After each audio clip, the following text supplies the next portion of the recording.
വർഷത്തിൽ 1 കോടി രൂപ നിങ്ങളുടെ ബാങ്ക് അക്കൗണ്ടിൽ എത്തിയാൽ നിങ്ങളുടെ ജീവിതത്തിലെ എല്ലാ പ്രശ്നങ്ങളും തീരുമോ?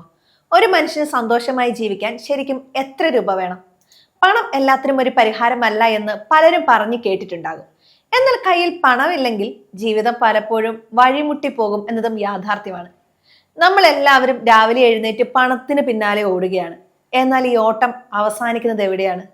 സാമ്പത്തിക വിദഗ്ധരും സൈക്കോളജിസ്റ്റുകളും വർഷങ്ങളായി ഗവേഷണം നടന്ന ഈ ചോദ്യത്തിന് നൊബേൽ സമ്മാന ജേതാക്കളുടെ പഠനങ്ങളും പ്രമുഖ ഫിനാൻഷ്യൽ എഴുത്തുകാരുടെ വാക്കുകളും മുൻനിർത്തി കൃത്യമായ ഉത്തരം നൽകുകയാണ് ഇന്ന് ET മലയാളം. അടിസ്ഥാന ആവശ്യങ്ങളായ ഭക്ഷണം, വസ്ത്രം, പാർപ്പിടം എന്നിവയ്ക്ക് പണം അത്യാവശ്യമാണ്.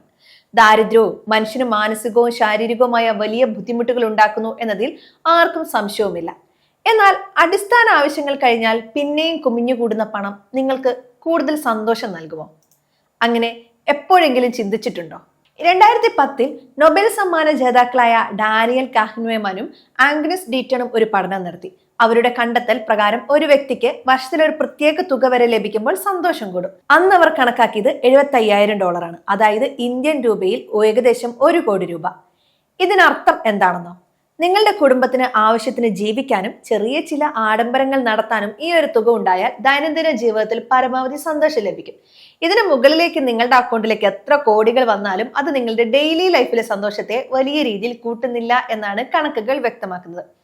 അങ്ങനെയാണെങ്കിൽ എന്തുകൊണ്ടാണ് എത്ര പണം കിട്ടിയാലും മനുഷ്യന് മതി വരാത്തതെന്ന് നിങ്ങൾ ചിന്തിക്കുന്നുണ്ടാകും അല്ലെ? ഇവിടെയാണ് സാമ്പത്തിക വിദഗ്ധർ ഒരു കാര്യം ചൂണ്ടിക്കാണിക്കുന്നത്. നമുക്ക് എത്ര പണം വേണം എന്നതിനേക്കാൾ മറ്റുള്ളവരെ കാണിക്കാൻ നമുക്ക് എത്ര പണം വേണം എന്നുള്ളതാണ് ഇന്നത്തെ തലമുറയുടെ ഏറ്റവും വലിയ പ്രശ്നം. അയൽക്കാരനോ സുഹൃത്തോ ഒരു വലിയ കാറ് വാങ്ങുമ്പോൾ അല്ലെങ്കിൽ വലിയ വീട് വെക്കുമ്പോൾ എനിക്കും അങ്ങനെയൊക്കെ വേണമെന്നും മറ്റുള്ളവരെ കാണിക്കണമെന്നൊരു വികാരവും നമ്മളിൽ ഉണ്ടാകും. അസൂയയും സമൂഹത്തിന് മുന്നിൽ ആളാകാനുള്ള ശ്രമവുമാണ് നമ്മളെ കടക്കണിയിലേക്ക് തള്ളിവിടുന്നത്. ഇന്നത്തെ സോഷ്യൽ മീഡിയ സംസ്കാരം ഇതിന്റെ ആക്കം കൂട്ടിയിട്ടുണ്ട്. മറ്റുള്ളവരുടെ ആഡംബര ജീവിതം കാണുമ്പോൾ നമ്മളുടെ വരുമാനം കൂടുന്തോറും നമ്മൾ ചിലവുകളും കൂട്ടിക്കൊണ്ടേയിരിക്കുന്നു. ഫിനാൻഷ്യൽ വേൾഡിൽ ഇതിനെയാണ് ലൈഫ് സ്റ്റൈൽ ഇൻഫ്ലേഷൻ എന്ന് വിളിക്കുന്നത്. വരുമാനം കൂടുമ്പോഴും നിങ്ങളുടെ ബാങ്ക് ബാലൻസ് 0 തന്നെ കിടക്കാൻ കാരണം ഈ മത്സരയോട്ടമാണ്. പ്രശസ്ത സാമ്പത്തിക നിരീക്ഷകനും ദ സൈക്കോളജി ഓഫ് മണി എന്ന പുസ്തകത്തിന്റെ രചയിതാവുമായ മോർഗൻ ഹൗസൽ പറയുന്ന ഒരു കാര്യമുണ്ട്. നിങ്ങൾ കാണാത്ത കാര്യങ്ങളാണ് യഥാർത്ഥ സമ്പത്തെന്ന്. റോഡിലൂടെ പോകുന്ന 1 കോടിയുടെ BMW കാർ കാണുമ്പോൾ അതിനുള്ളിലിരിക്കുന്ന ആളുടെ സമ്പത്തല്ല നമ്മൾ കാണുന്നത്, മറിച്ച് അയാൾ ആ കാറിനായി ചെലവാക്കിയ 1 കോടി രൂപയാണ്. യഥാർത്ഥ സമ്പത്ത് എന്നത് നിങ്ങളുടെ ബാങ്ക് അക്കൗണ്ടിൽ കിടക്കുന്ന പണവും അതുകൊണ്ട് നിങ്ങൾക്ക് ലഭിക്കുന്ന സാമ്പത്തിക സ്വാതന്ത്ര്യവുമാണ്.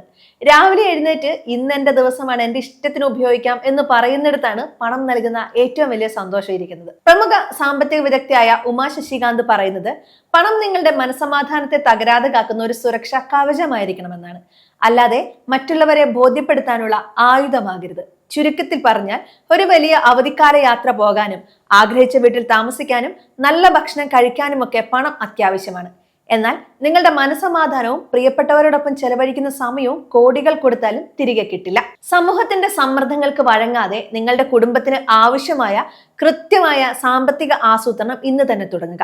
പണം ശരിയായ രീതിയിൽ നിക്ഷേപിക്കാനും ബാങ്ക് FDയേക്കാൾ മികച്ച ആദായം തരുന്ന രീതികളെ കുറിച്ച് പഠിക്കാനും ET മലയാളം ചാനലിന്റെ personal finance, bond and fixed income എന്നീ പ്ലേലിസ്റ്റുകൾ കാണുക. കൂടുതൽ സാമ്പത്തിക വാർത്തകൾക്കും അറിവുകൾക്കുമായി ET മലയാളം ചാനൽ ഇപ്പോൾ തന്നെ സബ്സ്ക്രൈബ് ചെയ്യൂ.